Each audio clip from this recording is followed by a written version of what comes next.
All right, thank you everyone for joining the class tonight. We're going to get right to it. Tonight's subject is a whole new book. It's on the book of Daniel.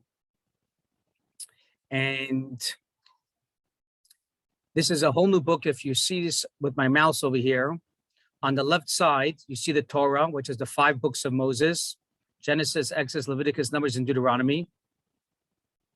This is a children's sketch, but it happens to be that I like this the most so far as a layout of the famous 24 books of the Torah. So the 24 books of the Torah is, you should remember, there's really 5 of the Bible and 19 of the prophets and of the great Jewish leaders. So how do we break down the 19? So far in the last few classes, we covered already 4 volumes, and that is Joshua, Judges, Samuel, and Kings. Joshua, the Judges, we covered the 12 Judges. Samuel 1 and Samuel 2 we covered. This was anointing. King David and King Solomon, of course, King Saul. And then the book of Kings dealt with the division of the 2 tribes in Jerusalem and the 10 other tribes. And the end of the book of Kings 2 discusses the destruction of the temple and the Babylonians sacking Jerusalem and taking control, which really started in around 500 BCE, and roughly 442 BCE, 442 BCE is when, or somewhere right around there, is when the first temple was destroyed by Nebuchadnezzar, the Babylonian king. Now, during this whole time, especially during these 4 books of Joshua, Judges, Samuel, and Kings, they're called the early prophets. You have parallel to it other volumes of the 19 famous books of the holy Jewish leaders, and they are Psalms. Psalms was by King David. Proverbs and Job was written by King Solomon, although some people say Job was written by other people, but in any case, Song of Songs is by King Solomon. Ruth, if you remember, we discussed the book of Ruth was written during the time. This story of Ruth happens during the times of the judges. You remember Boaz was one of the judges and he married Ruth. So even though we have this in a separate box called the writings, but a lot of these writings and books happen parallel to this era. It's just that this blue volume here, this blue box, is what we call the prophets, and not just Jewish leaders, but the prophets. And that's why we don't just throw Proverbs and Job and Song of Songs into this category, because these were different writings by some of the leaders during this era, during this time. Okay, Lamentations also, Ecclesiastes also, and the book of Esther is actually going to happen right after the first temple. So these are called writings, and here you have the prophets. Now you see here the former and the latter. What does former and latter mean? Because Isaiah, Jeremiah, and Ezekiel, let's leave the 12 out for a moment, are these 3 prophets. They lived and their books were written during the time of the end of the first temple era and in between the first and the second temple during the exile. So Jeremiah was the one that lived, for example, at the end of the first temple, and he's the one that told everyone, don't worry about the destruction of the first temple, because God already told me there's going to be an exile, and this exile is going to last for 70 years.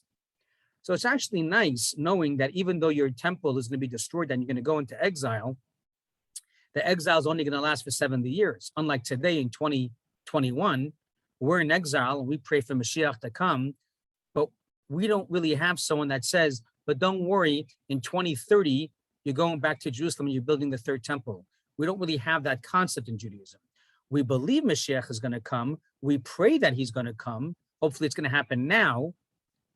But in a certain way, Jeremiah was a great hero because he actually was allowed by God to tell the Jewish people it's going to be a 70-year exile. And indeed, on the bullseye, it was 70 years. Ezekiel also lived mostly during the era between the first and the second temple.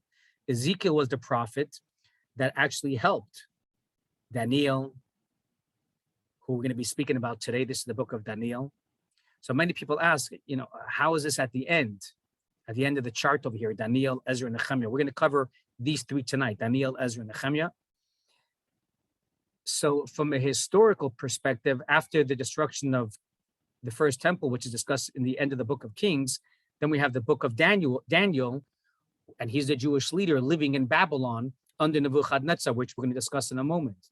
But it doesn't mean he's after these. Don't get confused. Like I just explained, a lot of these books were written, or these leaders, they lived during the times of these great prophets.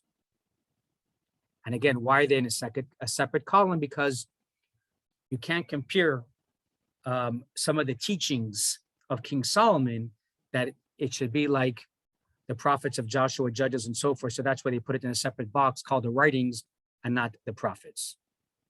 Now we are going to discuss Daniel, Ezra, and Nechemia.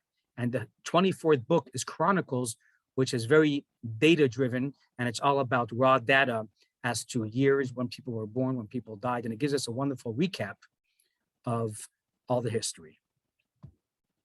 Back to me. And again, I want to thank everybody for joining tonight's class. Okay, so the book of Daniel basically begins with him learning and being under. And Nebuchadnezzar was very clever. As we explained, the ultimate exile isn't just to destroy buildings, but it's to bring non-Jews to have them live in Israel and take Jews and bring them out. So Nebuchadnezzar, what he did was, even prior to the destruction of the first temple, he ordered some of the most beautiful, good-looking, handsome, intelligent teenagers to come to Babylon, and he's going to integrate and assimilate these people into their society, into Babylon society. And the great youth, the Jewish youth, was Daniel and his three friends who were a bit younger than him, and their names was Hananiah, Mishael, and Azariah. And the book of Daniel begins with Daniel kind of going through this diary of him being exiled and learning the languages and the culture of Babylon in the palace under Nebuchadnezzar. Now, it wasn't actually in his palace, but he had many palaces, like we discussed with King David and King Solomon. They had many palaces. So Nebuchadnezzar told one of his assistants, I believe his name was Ariach, and he told him, please take these boys and you're going to feed them well, give them good bread, good meat, good wine, and you're going to teach them everything there is to know about Babylon, because they're only 13 or 14. So when they're 18, 19, 20, they're the future.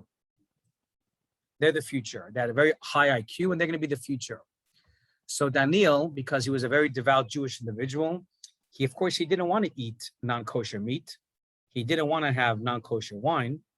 So he told this assistant to Nebuchadnezzar, just feed me beans, fruits, and vegetables. So this person said, are you kidding me?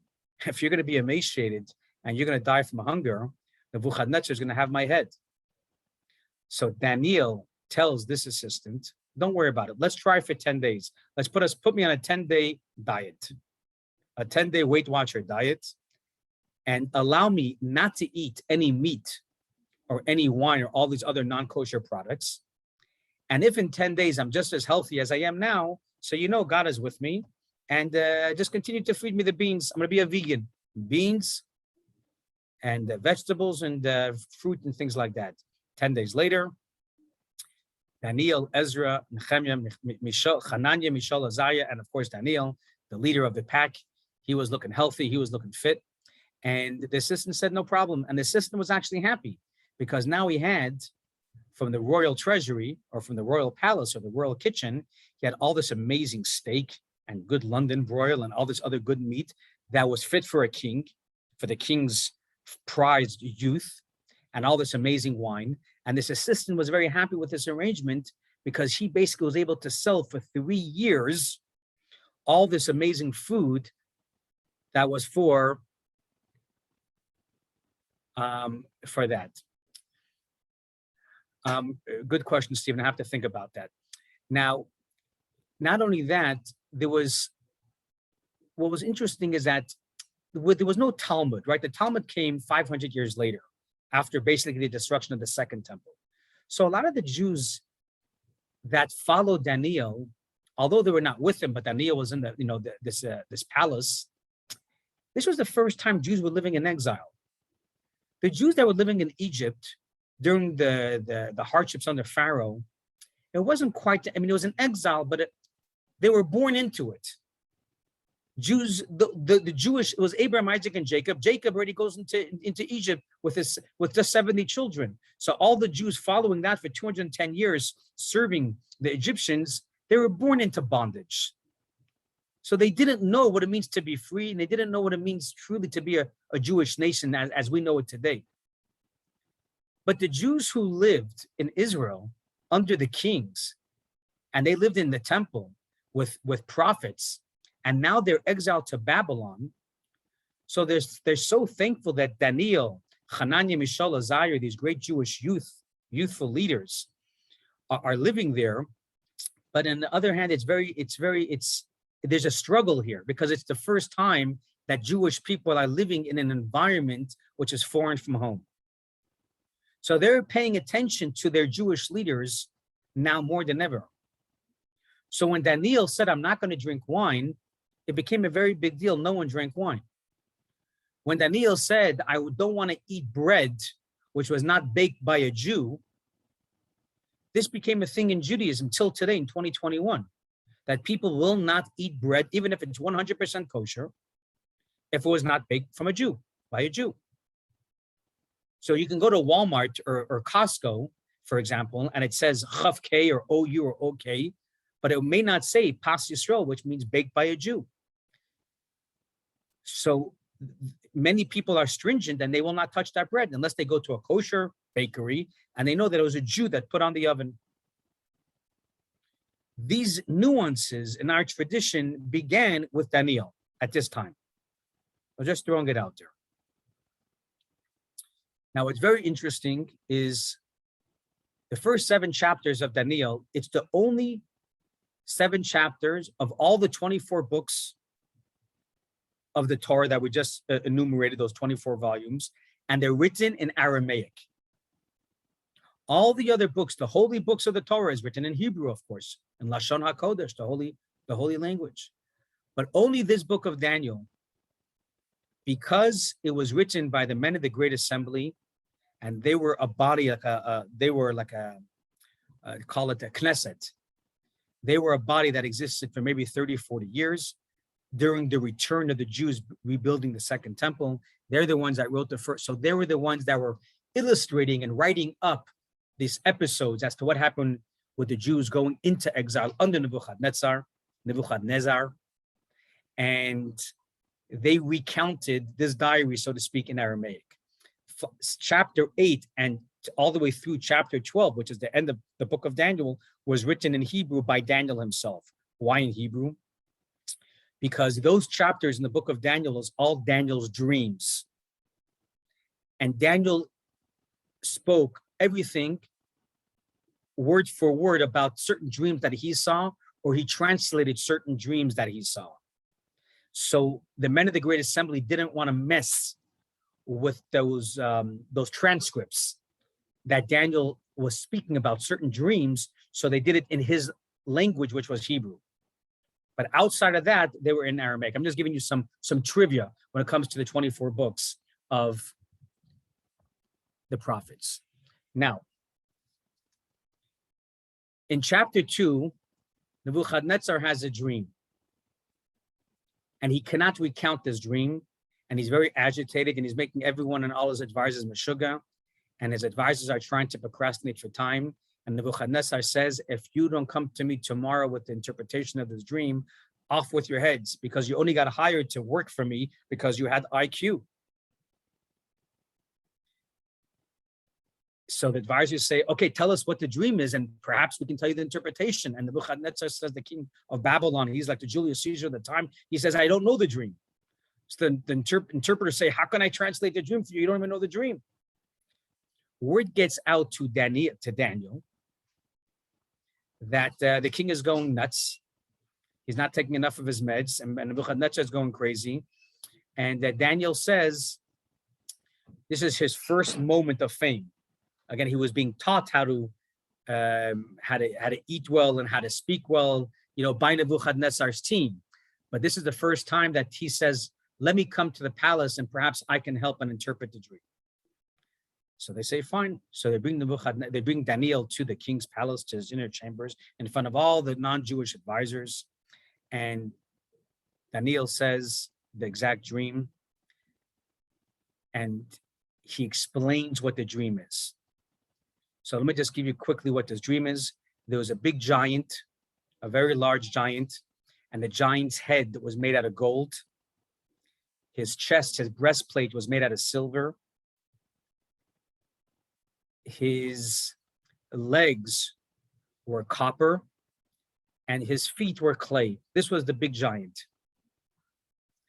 And Daniel tells Nebuchadnezzar, the meaning of this dream is that you, Babylon, you're the superpower. You represent the head. You are the leader of everyone today. And that's why the head is made out of gold. But there will be a day when there's going to be another power, and it's going to be Persia. And that's represented by the chest of the statue in your dream, which is made out of silver. It's not going to be as powerful as Babylon, and that's why it won't be made out of gold, but it'll be made out of silver. And then there'll be a third monarchy, which is the legs, being represented by the legs made out of copper, and that will be Greece. As you remember, the Greeks during the Second Temple, that's the story of Hanukkah. They were the superpowers of the time. And then finally, we're going to have the fourth superpower at the time will be the Romans. And they're made out of clay. Their feet are made out of clay. So that's what he explains, that he tells them what the dream is, and he explains them that's interpretation. Now, a lot of people say, why did God make such a wild miracle over here?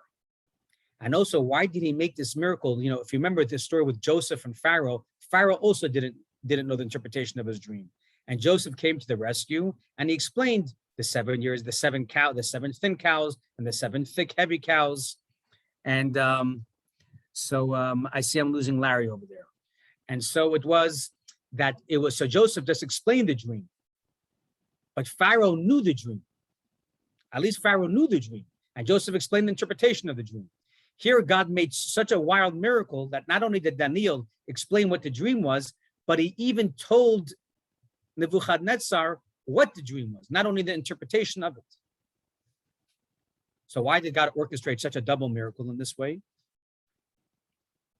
And the reason is because the interpretation of this dream by Daniel was explaining what's going to be happening in 30, 40, 100 years from now. Because the Babylonians are going to be in charge for many years. And Persians are only going to come into play 200 years later. The Romans are going to come to place 500 years later. So how do you know if Daniel, what he's saying is correct? It's like me telling Larry and Shira, in 2,000 years, you're going to be worth $5 million. You're going to be worth $5 billion. So therefore, you should pay me $1 million. You're not going to be around in 5 million years. So what benefit is there to you that I say that I interpreted a dream and you're going to be worth $5 billion to be as wealthy as Bill Gates? What's the point of that if you're not around and your great-great-great-grandkids aren't until 500 years from now? But the only way Larry and Shira can get excited that Menlo Schwartz is going to say that you're going to be worth $5 billion is if I'm able to tell you secrets that even you didn't know. So by Daniel telling Nebuchadnezzar what his dream was and reminded Nebuchadnezzar what his dream was, so this gives some credibility to Daniel. And that's why we made it in such a way, unlike Joseph and Pharaoh.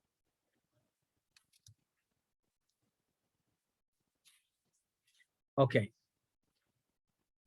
Nebuchadnezzar, like all other kings, like even Jewish kings, unfortunately, they were sunken into idol worship, and he builds a 60-foot high golden statue. Not only does he build a statue, but according to the Medrash, which is a very wild commentary, it states that the statue was able to speak. How was it able to speak? Because Nebuchadnezzar and his people, they were able to sack the temple in Jerusalem, and they were able to take and And he was able to take many items, many golden goblets and vessels and things like that. And in addition, he took the high priest's garments. One of the items from the high priest was the tzitz. T-Z-I-T-Z, tzitz. And this tzitz was a special 72-letter name that was carried by the high priest's forehead. By the way, they say in the different places that Jesus, how was he able to perform miracles? No one says that Jesus didn't exist. And as Judaism doesn't say Jesus didn't exist. We just say he's him and his students that created this whole Christianity. It's not our belief system in Trinity and other things. But we don't say Jesus didn't exist, nor do we say Jesus didn't have powers. There are people living in India today that have powers. But how did Jesus, bottom line, how did he have certain powers? So they say that he knew, or he wrote down somewhere, the 72-letter name of God. This 72-letter name of God, which is the tzitz, this piece of parchment Nebuchadnezzar had, the king of Babylon, and he put it in the mouth of the 60-foot high statue. And it was able to speak and comprehend. So it became a new idol, an idol for everybody. And at this point, Daniel was already given a free pass by Nebuchadnezzar. He lived in the outskirts, like in Zion National Park. He had a beautiful palace. No one bothered Daniel. He was able to study. He was able to pray. He was able to meditate. And he was out of the city. He was out of Los Angeles. He was on the outskirts, and he was living on this beautiful oasis. And people were able to come and visit him. He was able to give advice after this great miracle of him interpreting that dream, and no one else was able to do it. But his people, his students, Hananiah, Mishael, and Azariah, they're still in the city, in Babylon. And what happened was, the king decided that everyone should bow down in the valley of Dura, where they're going to bring the 60-foot statue to the valley of Dura. And he wants everyone, all his subjects, to bow down to the statue. So Hananiah, Mishael, and Azariah went to Daniel, and they asked Daniel, their leader, their Rebbe, what should we do? And Daniel said, I don't know. Let me find out from Ezekiel, who was the prophet at the time. And Ezekiel said, I can't help you. He was a great prophet. So Daniel knew that his students, their life will be in danger, because Nebuchadnezzar said anyone that does not bow down to the statue will be thrown in a pit of fire. Receive capital punishment. And the capital punishment was a pit of fire. So all the people, non-Jews and Jews, including Jews, unfortunately, bowed down to the statue. People that want to come to the defense of the Jewish people for bowing down to the statue claim that they weren't really bowing down to the statue. They were just bowing down because they were told to do it. But it's not like they believed in this crazy 60-foot statue. But Hananiah, Mishael, and Azariah, they decided to make a Kiddush Hashem, a sanctification of God's name, and they decided they're not going to bow down. Even though it was somewhat intimated by their teacher Daniel that they shouldn't be around, because Daniel was afraid for their life. So Daniel told them, maybe just don't go to the valley of Dura that day when everyone's going to bow down. But Hananiah, Mishael, and Azariah, these are great tzaddikim, and they said, no, we want to make a sanctification of God's name, and we don't want to be accused of trying to avoid, not bowing down or bowing down. So they went, and of course, everybody bows down to the statue besides Hananiah, Mishael, and Azariah. Sure enough, they're taken, all the three of them, and they're thrown publicly into this fire, into this pit of fire. So this pit of fire, let's just say I'm standing on the floor, think like not Grand Canyon, which has 1,000 feet drop, but just think, you're on ground level. And then let's say there's a 50-foot drop, and they threw these Jewish leaders into this pit of fire. The commentators tell us it was so hot that the non-Jewish advisors to the king, the servants of the king that actually threw Hananiah, Mishael, and Azariah into the pit. They themselves died from such a heavy fire. And these three people, they actually did not die. And what we found out was that there was an angel above. His name was Yarkon, and he's the angel of bringing rain and hail to planet Earth. And he tells God, let me come and I'm going to put hail and rain and they're going to feel cold and it's going to be wet and then I'm going to put out the fire. So God says, no, if you're going to do that, then no one's going to see the miracle. Everyone's going to say there was no fire. So God says, no problem. So we'll keep the fire there. And I'm going to send another angel. His name is Gabriel, and he's going to go as an angel with these people into the pit of fire, and he's going to protect them. And sure enough, this great miracle happened that they called Nebuchadnezzar, that these people are walking around in this pit of fire. Nebuchadnezzar says in the Acts, this is not by commentary. The reason why the commentators say that the Gabriel came down to protect them in the pit of fire, because Gabriel says, I see four people. Because Nebuchadnezzar says, I see four people in this pit of fire. So everyone says, including Rashi, what do you mean there's four people? We only just threw three people in the fire. So that's why everyone says there must be an angel that came to protect them. Because Nebuchadnezzar said, I see four people walking around, take them out at once. God is making a miracle. So there was this major miracle. Nebuchadnezzar knew that the tzitz in the mouth of this statue was a fallacy. But now he sees clearly the God of the Hebrews is coming to protect the Jewish people. They're walking around in a pit of fire. Even his own servants got singed by this flame. He ordered them out at once. And not only that, but he made a proclamation. He made a proclamation that no one can mess with the Jewish people, which was a beautiful thing. Okay, moving right along. We have eventually Nebuchadnezzar, give me a minute. By the way, everyone knows the story about Ezekiel and the dry bones, right? As I mentioned to you, Ezekiel was in the story about telling Daniel about Hananiah, Mishael, and Azariah. This valley of Dura is the valley of the dry bones. Ezekiel, who was living there at the time, felt terrible that the Jewish people eventually died. Now they bowed down, but eventually, years later, they died. So they died from different plagues and so forth as a quote-unquote punishment for bowing down to this idol. So Ezekiel, in his mercy, according to one opinion, resurrected these bones and these people from this valley of the Dura.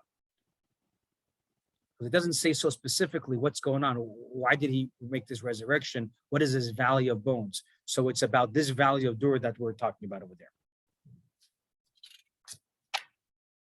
Okay. Nebuchadnezzar had a son. His name was Evil Merodach. He only reigned for 1 year. We don't speak much about him in the book of Daniel as to what he did, but it was 1 year. And then we have Belshazzar. His son is Belshazzar.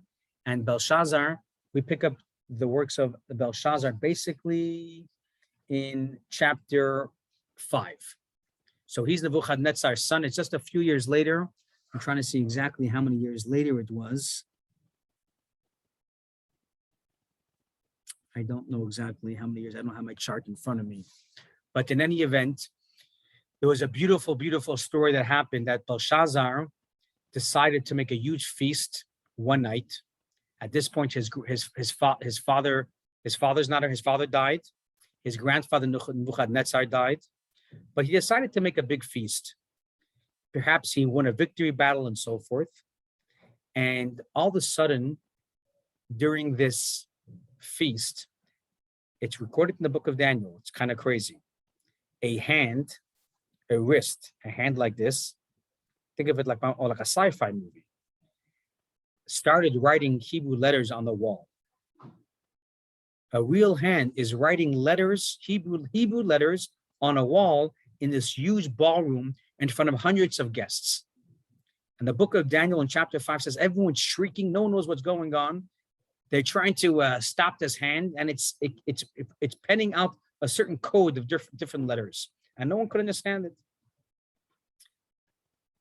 The king Belshazzar's grandmother who was the wife of Nebuchadnezzar, she knew that there's only one person that can solve this mystery for us. And that's the famous Daniel, who's living in a beautiful cottage on the outskirts. It's in the Zion National Park where no one's bothering him. And they bring him back, and he comes into this beautiful ballroom, and he sees right away these letters, because even Jewish people weren't able to decipher what's going on over here. And it says, Mana Mana Tekel Kalpin, which is basically Aramaic letters. I'll just cut to the chase. It means God counted, he weighed your deeds, and he's breaking it because you are not keeping up to your side of the deal of making good to the Jewish people. And Belshazzar used all the goblets and vessels of the holy Beit HaMikdash. He was not acting properly. So the letters that Daniel is saying is God counted, he's counting, he's waiting, he weighed. Mana, if you want to write this down, mana, Tokel ufarsin. Tokel is he weighed, and then ufarsin is he's going to break your kingdom. And he's going to break your Babylonian kingdom into two monarchs, Media and Persia. And that's why we have it. That night, Belshazzar was assassinated. That night in chapter 6 of Daniel, he was actually assassinated. And his son-in-law, Darius of Media, is now the new king of the world, so to speak. He's the next superpower. And we don't hear of Babylon again. So the famous Babylon was basically happened 100 years prior to the destruction of the first temple, and give or take 30, 40 years after. Right? The Romans, they were in power for hundreds of years. Think of all the Caesars and so forth. But Babylon was, I would have to say, around 150 years. Okay. Just so you know, after Darius of Media, you had Cyrus. Cyrus was the person who gave permission for the Jewish people to go back to Jerusalem and build a second temple. But there was a stop because people ratted the Jewish people out by telling Darius, the Jewish people aren't just building a temple, but they want to make an uprising, they want to make a coup. It was the gossipers and the TMZ of that time. So Darius ordered a halt. And it was only 14 or so years later, after the story of Ahasuerus and the story of Purim, that Darius of Persia, so after Ahasuerus died, it was his son, Darius of Persia, was the person that said, okay, you guys, Jewish people, you can go back up and rebuild the second temple. But not to forget, it was Darius of Media, Belshazzar's son, that is actually the one that allowed for the Jewish people to go ahead and rebuild the temple. But like I say, there was a halt, and it was 2 kings later. First, you had Ahasuerus, which is a story of Purim, which we're not going to speak about tonight. And then we had, of course, Darius of Persia, Ahasuerus' son, that actually culminated this edict of allowing the people to go and rebuild in completion the second temple. Now, I want to once again speak about some other dreams over here, which is discussed in the book of Daniel. I'm going to share my screen. Give me a minute, guys. Here it is. And you have this in your syllabus as well, okay?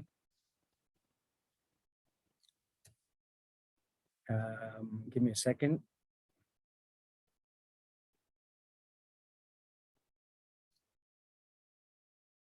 Okay, as I mentioned, in chapter 7, we move over to Daniel speaking in the book of Daniel is now in Hebrew, no longer in Aramaic. And it was Darius that had this, again, this relationship with Daniel, and Daniel had these certain visions, or we'll call them dreams, and he shared them with the king at the time to illustrate the superpowers of that time and who was going to replace them. So Daniel actually says, I had a dream, and there were 4 segments of this dream. The first animal I saw was a lion, which had 2 wings. This is the picture that you're seeing there. And a lion, of course, represents the king of the animal kingdom. And that's why it was represented by the superpower of that time, which was Babylon Bavel. Next, Daniel says, I had further in my dream a very scary looking animal, and this was a bear. And it said it had 2 bones from its rib cage in its mouth. I'm trying to remember, give me a second. Oh, actually it says 3. No, the 3 ribs in the mouth, yeah. So this bear represents the Second Empire, which is Persia. And why it had 3 ribs? Because Persia basically was in control of 3 different provinces at that time.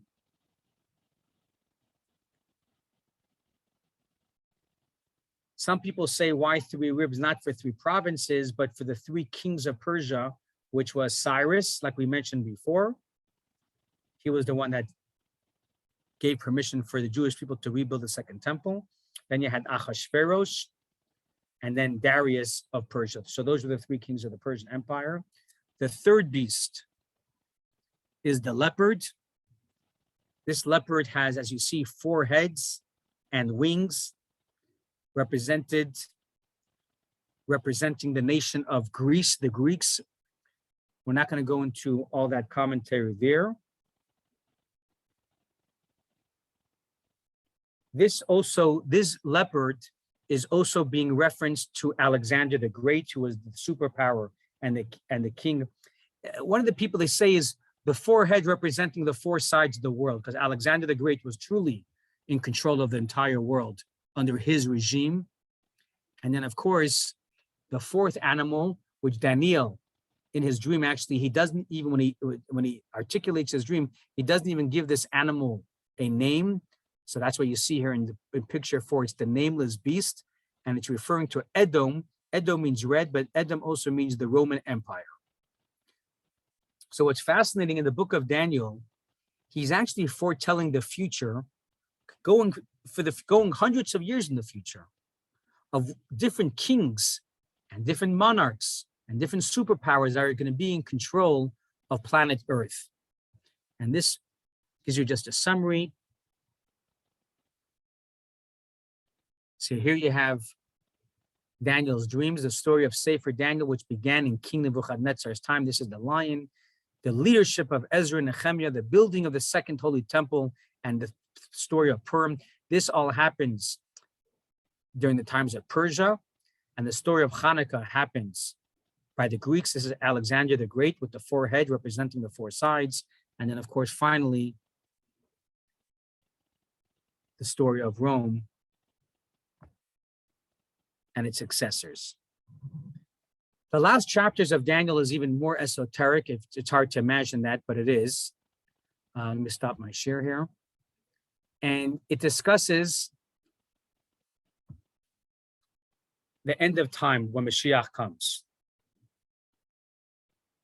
You know, in the yeshiva, when we were growing up, as you can see from some of these classes with the fighting and the civil war and Jewish kings sometimes killing each other, and a lot of sex and illicit sexual activities, like with King David and Bathsheba and so forth, and idol worship.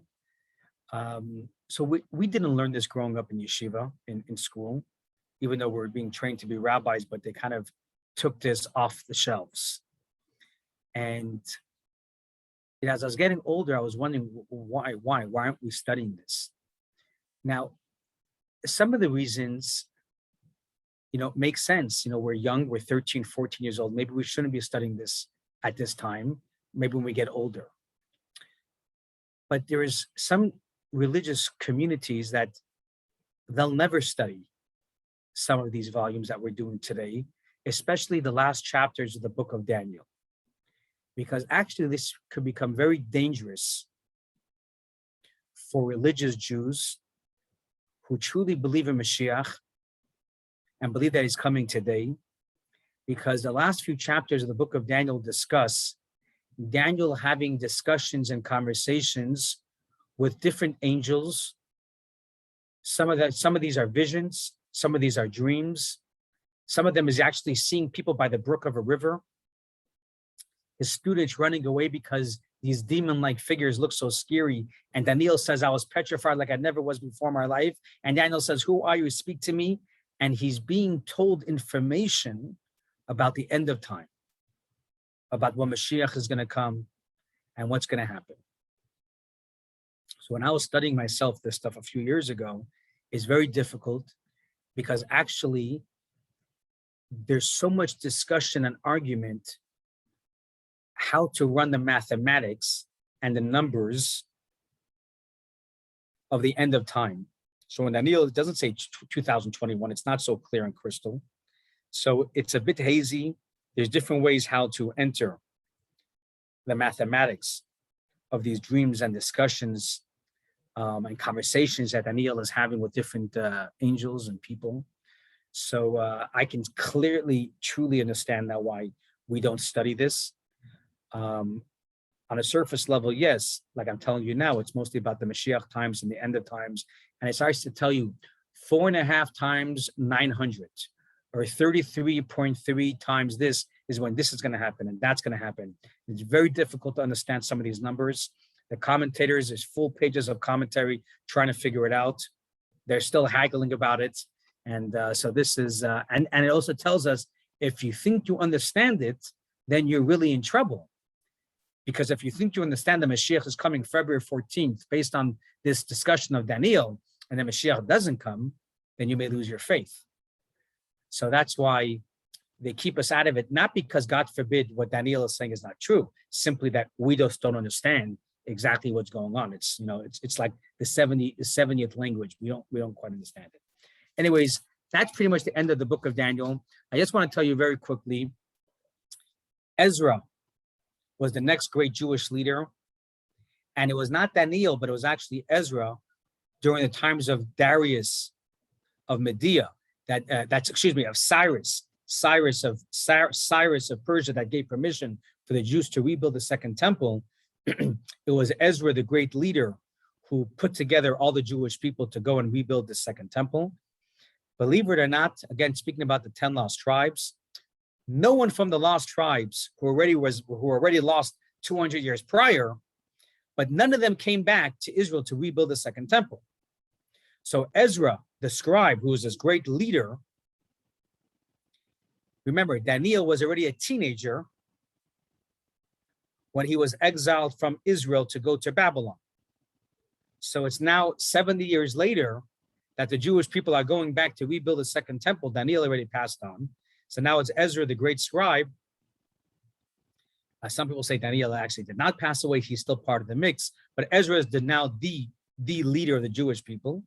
And how many people came from Babylon to come back to Israel to rebuild the second temple?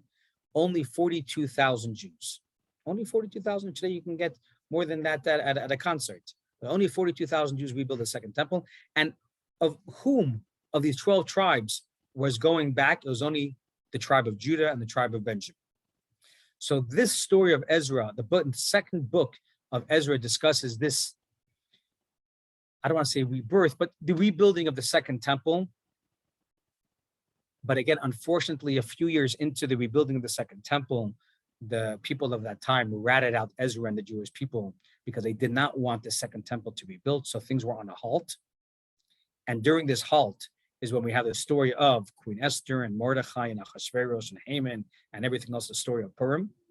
And a few years later, Achashverosh dies, and then his son, Darius of Persia, gave the ultimate green light for the Jewish people to finally rebuild that second temple. And Ezra's on site, and also Nechemia. Nechemia is the next Jewish leader. And again, Ezra and Nechemia are basically the yin and the yang.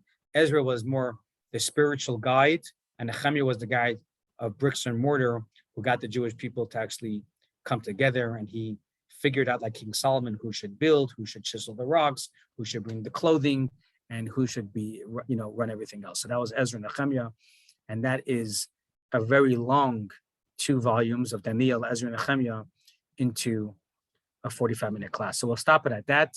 And I'm more than happy to take anyone's questions now.